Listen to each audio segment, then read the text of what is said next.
Hello বন্ধুরা, আসসালামু আলাইকুম। কেমন আছেন আপনারা? আশা করি ভালো আছেন। আমার সকল বন্ধুরা সবাই ভালো আছে।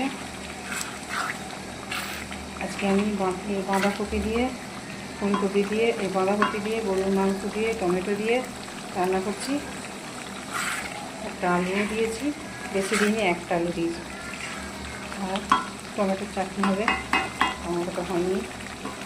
আপাতত এখন গরুর মাংস দিয়ে, বাঁধাকপি দিয়ে, আলু দিয়ে, টমেটো দিয়ে হয়েছে।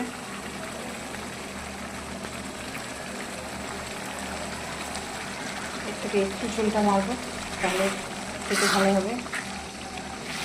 কপিটা গলে গেছে, এখনকার কপি তো স্টোরে থাকে, শুকনো শুকনো করা, একটু ভালো করে সিদ্ধ করেছি।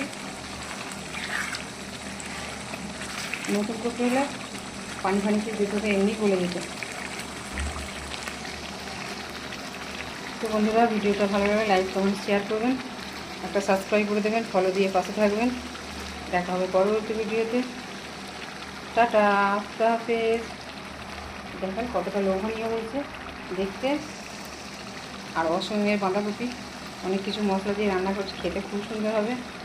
যাকে বলে সেই স্বাদ, একদম সেই স্বাদ। দেখেন গা থেকে তেল ছাড়তে শুরু করে দিয়েছে, তার মানে আমার তরকারিটা হয়ে গেছে।